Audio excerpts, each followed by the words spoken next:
It's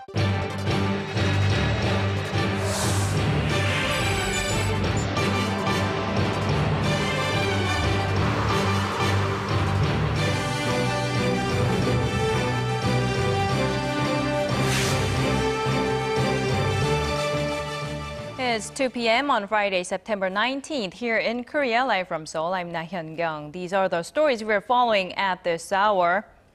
The 17th Asian Games kick off today with a grand opening ceremony at 6 p.m. Korea time in Incheon. Athletes from all over the continent will begin competing in the 16-day-long event.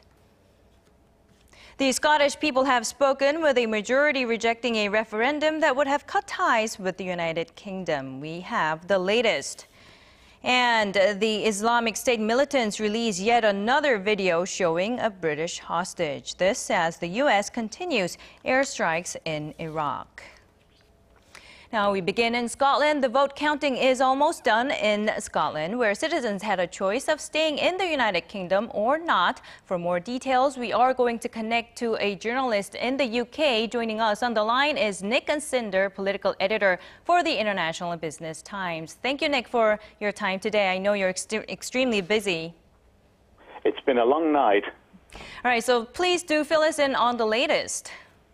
Yes, well, most of the votes are now in, and it's a clear victory for the No campaign by a margin of something like 10%, which is bigger than any of the polls were predicting in the latter stages of the campaign. So 29, I understand that 29 of the 32 districts have turned in their vote count. That's right, yes. So all the big cities now are in. And the ones that were most likely to swing the vote one way or another would obviously have been the big cities of Glasgow, which indeed voted yes, but by a smaller majority than people thought, and Edinburgh, which also voted no, as believed. But these big yes votes in Glasgow weren't enough to overturn the pile-up of no votes that had already taken place. So what do you think was the key reason behind the Scots voting no? I think at the end of the day, it was simply just too much uncertainty. The Nationalists put up a very good campaign. They invigorated politics. I've never seen a campaign like it. It was a great day for democracy, you could say. But in the end, there were big questions about what currency would independent Scotland use. The Treasury and the Westminster politicians had all said they would not allow currency union, so there would be no sterling. That question, Alex Salmond, the nationalist leader, said they would use it anyway, and that Westminster and the rest would come around. But there were then uncertainties about membership of the EU, what would happen to jobs and investment. It was just too much of a leap into the dark, I think. So what kinds of implications will this bring to Scotland in the near future? Well, it has been such a good campaign by the independence groups that during the campaign, Westminster politicians, the three leaders, got together and agreed that there would be more power for the Scottish Parliament. And that is now going to happen. And the Prime Minister, David Cameron, will be making a statement about that in an hour or two's time. And we expect him to set out some of the detail about exactly what tax raising and spending powers the Scottish Parliament will now get. So to that extent, there's been a bit of a victory for the nationalists. They will get more power. There'll be big implications, though, for England, Wales, Northern Ireland, and even some of the English regions, because by giving Scotland more power, those nations and regions will say, what about us? It's time we had some equal power. So there's some big debates ahead. All right. And then what about the rest of the world? I'm sure Catalonians in Spain have been keeping a close eye on the election and the results as well. Indeed, and there have been some from those countries in Scotland watching the result. They undoubtedly will be disappointed. In one sense, the Scottish campaign, I'm sure, will give them heart to see that a campaign for independence can energize people, can get people engaged, and make big inroads. On the other hand, it suggests that there's always the possibility that the no campaigners, because it's a negative campaign tend to remain quiet until the last moment and very often will not voice their opinions until they're actually going to the polls. And that's when they become very vocal, of course. Okay, all right. Thank you very much, Nick, for taking the time to talk to us today. That was Nick Asinder, political editor for the IB Times in the UK. And now on to what will be a 2-week-long celebration for Asian athletes. The 17th Asian Games, the continent's largest sporting event, will kick off tonight with a grand opening ceremony in Korea's western port city of Incheon. Our Kwon So-ah has more. Under the theme, Meet the Bright Future of Asia, the 17th Asian Games are ready to kick off. The city of Incheon is welcoming 15,000 athletes and officials from across the continent to join Asia's largest multi-sport event, which begins this Friday. The opening ceremony starts 6 p.m. at Incheon Asiad main stadium with traditional folk performances and shows by famous Korean wave stars such as Psy, Kim Soo-hyun, and EXO. The main celebration is to begin at 19:19 p.m., marking September 19th, the start of the 16-day event, when all 45 participating nations will enter the stadium in the alphabetical order according to the Korean language. North Korea will enter as the 30th country, and South Korea as host country will walk in last. The highlight of the evening will be the lighting of the Asian Games torch. Famous athletes like baseball star Lee Seung-yup, golfer Park In-bi, speed skater Lee Kyu-hyuk, and others will pass the torch along, but the identity of the final torchbearer remains a secret. A total of 439 gold medals are up for grabs in 36 sports at these Asian Games. South Korea has a total of 1,068 athletes competing, its largest number ever, and aims to secure second place in the overall medal count for the 5th consecutive event. But more importantly, the nation hopes for the event serves as a symbol of sport and goodwill for the 4.5 billion Asians across the region. Kwon So-ah, ARIRANG News. And hosting any large international sporting event has its economic pros and cons, but as our Kim Hyun-bin reports, organizers of this year's Asian Games are confident that the city as well as the nation will come out on top in the end. The eyes of Asia's 4.3 billion people will be on Korea's western port city of Incheon this Friday, as the 17th Asian Games kick off with what promises to be a grand opening ceremony.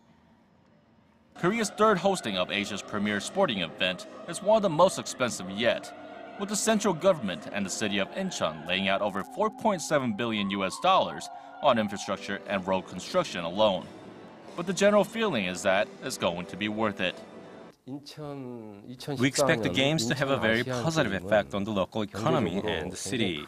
The Korea Institute for International Economic Policy says it'll have an economic benefit of $12.5 billion and create around 270,000 jobs. It'll also help us boost Incheon's brand value.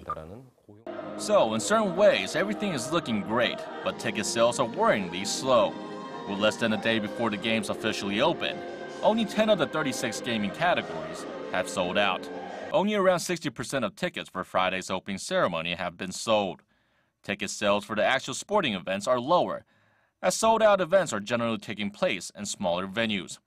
Organizers will be hoping they aren't left with tens of thousands of empty seats during events in the large stadiums, such as the athletics. They say that while sales are a little lower than average, low ticket sales are to be expected during the Asian Games, as opposed to an event like the Olympics. It goes without saying that ticket sales for different sports vary a great deal. When popular Korean athletes are involved in events like swimming, gymnastics, and badminton, tickets sell out super quickly. But it's obviously much more difficult to get many people to come to less recognized sports like sepak takraw and kabaddi.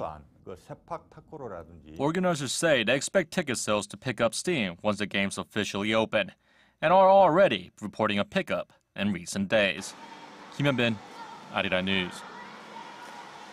And staying with the economy, yesterday we reported on the government's announcement to boost next year's budget spending. The plan focuses a lot on job creation, welfare, and improving the nation's safety infrastructure.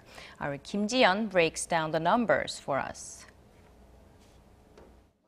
Finance Minister Choi Kyung-won is all in. The $19 billion spending increase in the 2015 budget, the highest since 7 years, demonstrates the government's will to turn the economy onto a path of recovery. The plan includes a $670 million boost in spending for social overhead capital projects next year to $23.4 billion, money that will go toward improving the nation's railways and roads in hopes it will spur job creation in the construction sector. It's something the government is placing a premium on in 2015. Next year's budget for areas related to job creation comes to $13.7 billion, an increase of $1 billion from this year. Public safety is another focus in wake of the April ferry disaster that left more than 300 people dead. The safety budget for things like upgrading firefighting equipment and renovating older buildings such as schools has increased nearly 18% to $14 billion. And for the first time ever, more than 30% of next year's budget, around $110 billion, will be directed toward boosting welfare, including the basic pension plan. It was one of President Park Geun-hye's campaign pledges to provide a maximum of $190 to people over the age of 65 who are in the bottom 70% income bracket. The Korean economy grew a mere 0.5% on quarter during the April to June period, the lowest growth in nearly 2 years. Incheon, ARIRANG News. In the year 2012 for Korea was at its record high. All of the day's important events close to home and around the world. Join Laah Hyun-kyung live from Seoul. Shopping market thinks the true meaning of creation shines through. Now, this just in minutes ago, South Korea's Joint Chiefs of Staff says a North Korean patrol ship violated the de facto maritime border with South Korea this afternoon near Baekneungdo Island. The ship reportedly ventured about half a mile into South Korean waters but turned back after the South Korean Navy fired 6 warning shots. South Korea's military says it has bolstered its surveillance in the area in response and is maintaining a readiness posture. Now, we will have more details on our later newscast as the story develops. Meanwhile, North Korea's state-run Korean Central News Agency has released details of the recent European tour made by Pyongyang's Secretary for International Affairs, Kang Seok-ju. In a report Thursday, it said Kang met with 20 or so senior European officials, including members of European Parliament, during his 9-day trip to Germany, Belgium, Switzerland, and Italy. The high-ranking North Korean diplomat is said to have held talks on ways to improve relations with each country. Now, North Korea watchers say Kang's trip indicates that the North is making efforts to break out of international isolation. And some experts say Korea appears ready to talk with Japan as long as those talks are not between President Park Geun-hye and Prime Minister Shinzo Abe. President Park is sitting down with a former Japanese Prime Minister in Seoul, while senior officials from the two sides discuss ways to resolve their differences on Japan's wartime atrocities. Hwang Sung-hee reports.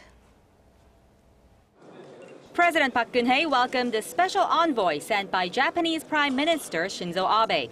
Former Prime Minister Yoshiro Mori visited President Park on Friday, reportedly bearing a personal letter from the Japanese leader. On the same day in Tokyo, senior officials from the two countries are discussing ways to resolve Japan's wartime sexual enslavement of Korean women. The meetings are the latest in Korea's demonstration of flexibility for talks with Japan. Seoul and Tokyo are fine-tuning plans for a strategic dialogue, the first since President Park took office. Vice foreign ministers from the two countries are expected to meet in Tokyo early next month to discuss a wide range of pending issues. Foreign Minister Yoon Byung-se and his Japanese counterpart Fumio Kishida are also looking to meet at the United Nations in New York next week. The string of meetings has fueled speculation about a possible summit between President Park and Prime Minister Abe in November on the sidelines of the APEC summit in Beijing. The two leaders have not held a bilateral meeting since taking office. But President Park remains adamant that Japan must apologize for its wartime treatment of Korean comfort women before she sits down with their Japanese counterpart. Hwang Sang-hee, ARIRANG News. Over in the Middle East, the United States warplanes continue to carry out their supportive role in fighting off Islamic State extremists. And as the pressure heats up, the group has released another propaganda video featuring a British hostage. Our Park Ji-won has the details. A new video released by Islamic State militants on Thursday shows a British journalist who was captured in Syria in 2012. John Kenley, dressed in orange and apparently under duress, takes aim at the British and U.S. governments. Seeing as I've been abandoned by my government and my fate now lies in the hands of the Islamic State, I have nothing to lose. For the next few programs, I'm going to show you the truth as the Western media tries to drag the public back to the abyss of another war with the Islamic State. On the battlefield, the U.S. conducted an airstrike targeting IS training camps in Iraq on Thursday. It was the first strike not directly related to supporting Iraqi or Kurdish forces and came on the same day the U.S. Senate authorized support for the Syrian opposition in their fight against IS.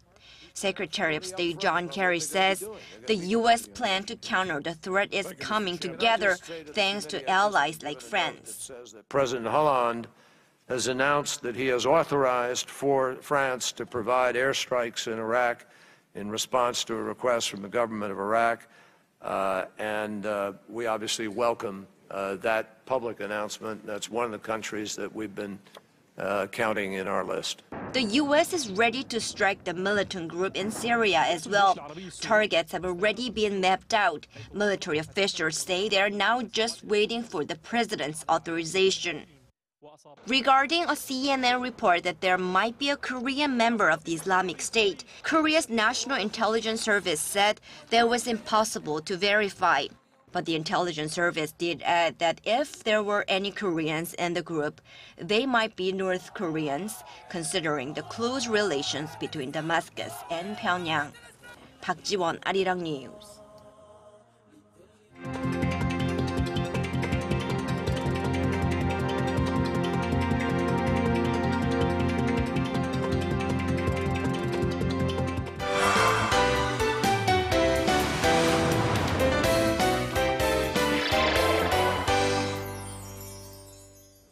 Irish film director John Carney is back with his newest movie, Begin Again. The film is receiving mixed reviews on a global stage, but here in Korea, it's enjoying a surprise success. For more, we are joined in the studio by movie critic Jason Bishervais. Thank you very much for coming into the studio, Jason. Oh, it's an absolute pleasure to be here. Thank you for having me. Okay, so what can you tell us about the movie Begin Again? Well, it's directed, like you say, by John Carney, and it stars Mark Ruffalo and Keira Knightley. And it follows this kind of disgraced business executive who kind of teams up with this musician who's just kind of split up with her boyfriend who's also a musician, but he's gone on and done his own thing. He's doing very well, and they team up to kind of produce an album. And it's been very, very popular here in Korea, surprisingly so. It's generated around just over 2 million admissions, so that's about just under $16 million US. Now, putting that into context, it's made around about $30 million outside the US. So it's taken half that, over half that in Korea alone. And it generated around about $16 million in the US. So it's probably going to take over that tally to become the most profitable region for the film. So it's creating a bit of buzz. And, Right. And it was released over a month ago, and it's still going strong. It's still very popular in Korea. Yeah, it was second in the charts yesterday. It's still going very strong indeed. The fact that it was released a month ago suggests that it's word of mouth that's really kind of fueling the success of of this film. I went to see this film on the weekend it was released, and it was actually quite difficult to find a screen that was screening it because Roaring Currents, otherwise known as Myeongyang, was doing so well, attracting millions. And so that was kind of dominating the screens. But there were a lot of people that wanted to see this film, and so it's been hanging around, and word of mouth has really, really kicked in, and it's great to see a success story like this. I mean, okay, the reviews haven't been wonderful ever since it premiered in Toronto last year, but it's interesting that the film has done very, very well here. So why do you think it is? Why is it popular in Korea compared to other countries? Well, I think there's a couple of factors. I think it's got a great OST or soundtrack, and I think that's a big factor when it comes to the success of films here. We saw with Frozen earlier this year. I mean, there are other factors at play with the success of that film, but one factor was the soundtrack. I mean, you could hear Let It Go everywhere. You go into a coffee shop, you hear it in the car, you just hear it everywhere. And the same as this could be said of this film too. I mean, I drive around and I hear the music, and you hear it in a coffee shop, and it creates conversations, but secondly also it provides this kind of idyllic backdrop, so it kind of romanticizes New York City. It takes place in New York City, and I think it's interesting that apparently a lot of the audience that's going to see this film, many of them are 40s and males going to see this film, so I think that they really respond well to this film, which is ultimately it's a feel-good factor film. You know, you feel good watching it, and yeah, it's been very, very successful. So what can you say? I mean, Koreans love romance, they love New York, you have the mix, and voila, right? Yeah, and what's also interesting is that About Time, the working title film directed by Richard Curtis, the British film. Oh, that was released late last year? Yeah, it was late last year. It was popular early this year as well. It generated 3 million admissions, and it actually made more money in Korea than anywhere else. And I think one of the reasons for that, again, is the soundtrack. It had a really, really great soundtrack, and also it kind of romanticizes London. I lived in London, and I know London would be a great place, but it kind of makes you want to go there. It really wants to make you go there, and also the countryside as well. And again, I think fueling that success was, again, an older demographic, which is what we're seeing in Korea. Traditionally, it's the younger audience goers that are going to see films, but we're also seeing many in their 30s, 40s going to see films. And this was a success story, as was other working title films, such as Love Actually as well, which is actually re-released last year and actually did very well, even though it was released a few years ago. So there's certainly, these kind of films certainly seem to be very, very popular in Korea. And it makes you want to go watch the movie again. It kind of almost makes you feel like you can fall in love by just watching the film.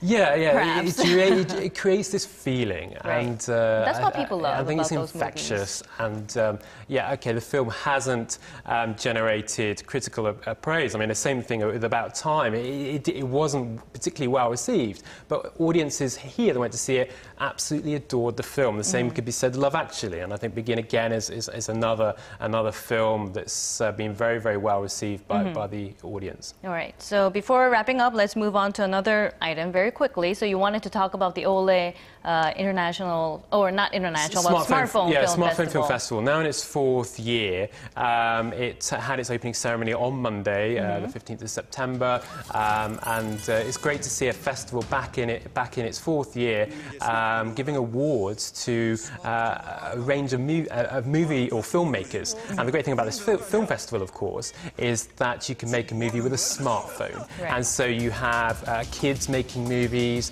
you have just students, you have older people too, making films with their smartphones that you can edit on smartphones too. I mean, it's a great festival that allows pretty much anyone to enter. Traditional film festivals, of course, you have to have generally you'd have to have a crew, you'd have to have a lot of equipment, money, and so on and so forth. So it kind of breaks down those kind of barriers, which is great for the festival and great for the public too.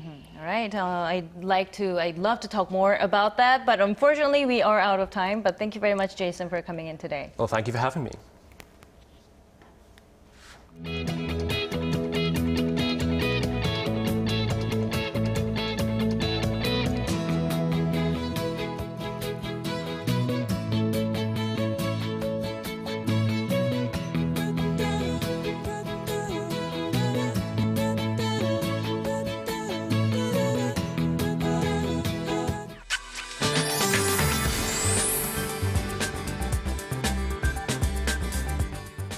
afternoon, I'm Michelle Park here with the latest weather forecast. It's definitely getting cooler, not just in the mornings and nights now, but also during the days. However, we still have a good amount of sunshine, bringing the highs into the near 30s for some regions. Now, as you can see, we have some clouds hovering over the nation, but those are now starting to clear out. And Jeju Island, however, will be dealing with rain until tomorrow morning. Up to 20 millimeters more are expected. Now, the mild weather will continue throughout the weekend with nationwide rain in the forecast by next Wednesday. Now, as for the weather conditions in Incheon, where the opening ceremony of the Asian Games will take place this evening, it's currently 26 there, but by the time of the festivities starts a few hours from now, the temperatures will be in the low 20s. Now, going over to our readings today, Seoul will peak at 28 this afternoon. Meanwhile, the southern cities such as Gwangju and Busan will reach up to 28 and 25 degrees. Now, moving over to other regions, Jeju Island is cool with rain at 23, while Dokdo is at 25, and Mangkeungang is tad lower at 24. Well, that's all for now. I'm Michelle Park, and have a wonderful day. And that's all we have for you now. Our next newscast is at 4 p.m. Korea time. I'll see you then.